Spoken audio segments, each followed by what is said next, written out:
जय श्री राम। यहाँ तक की रामायण कथा मैं कह चुकी हूँ। आगे की कथा इस प्रकार है। मुनि वशिष्ठ का भरत जी को बुलाने के लिए दूत भेजना। तब वशिष्ठ मुनि ने समय के अनुकूल अनेक इतिहास कहकर अपने विज्ञान के प्रकाश से सबका शोक दूर कर दिया।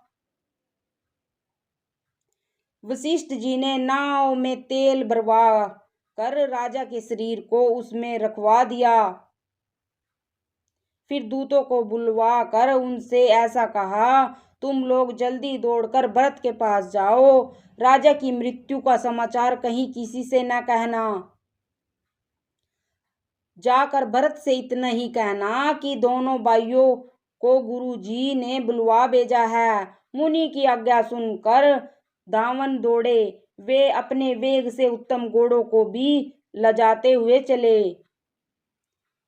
तब जब से अयोध्या में अनर्थ प्रारंभ हुआ, तभी से भरत को अब शगुन होने लगे। वे रात को भयंकर स्वप्न देखते थे और जागने पर करोड़ों तरह की बुरी बुरी कल्पनाएं किया करते थे।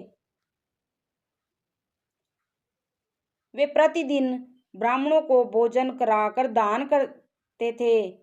अनेकों विधियों से रुद्राभिषेक करते थे। महादेव जी को हृदय में मानकर उनसे माता पिता कुटुंबी और भाइयों का कुशल अक्षेम मांगते थे।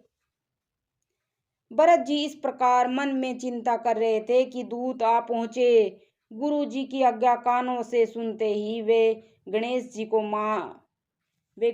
को मनाकर चल पड़े। हवा के समान वेग वाले घोड़ों को हाँकते हुए वे विकट नदी, पहाड़ और जंगलों को लांघते हुए चले। उनके हृदय में बड़ा सोच था, कुछ सुहाता ना था। मन में ऐसा सोचते थे कि उड़कर पहुंच जाऊं। एक एक निमेष वर्ष के समान बीत रहा था। इस प्रकार भरत जी नगर के निकट पहुंचे। नगर में प्रवेश करते समय अपशगुन होने लगे। कौवे बुरी जगह बैठकर बुरी तरह से कांव कांव कर रहे हैं। गधे और शेर विपरीत बोल रहे हैं। यह सुन सुनकर भरत के मन में बड़ी पीड़ा हो रही है। तालाब, नदी, वन, बगीचे सब शोभाहीन हो रहे हैं। नगर बहुत ही भयानक लग रहा है।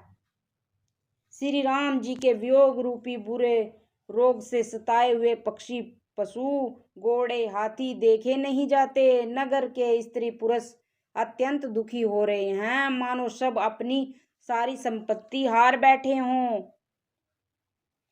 नगर के लोग मिलते हैं पर कुछ कहते नहीं। गौ से जोहार करके चले जाते हैं। भरत जी भी किसी से कुशल नहीं पूछ सकते, क्योंकि उनके मन में भय और विषाद छा रहा है।